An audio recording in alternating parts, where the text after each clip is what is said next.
I'm standing at the intersection of Lafayette and Oxford. It's considered to be the center of Allen County's heroin problem. It also could be a potential site for the headquarters of the needle exchange program.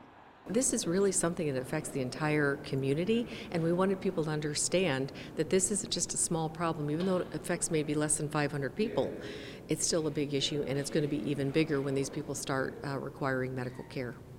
Over the past year, there has been an increase in deaths, emergency room visits, and violence tied to use of the drug in Allen County. One number also going up, the amount of new cases of hepatitis C. Health officials say a syringe service program could help fight that problem, with the main focus on stopping the sharing of needles. It's an idea in use across the state. Not anything that we ever wanted to do, particularly in the law enforcement, criminal justice community that I represent.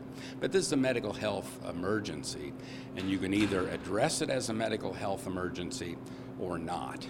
That program was presented to Allen County's commissioners, who will have the final say on whether or not we see a program started in Allen County. Also presented potential secondary effects from starting an exchange program. So when they're ready, they're at the needle exchange. The doctors are there to say, here are the type of services to treat your addiction.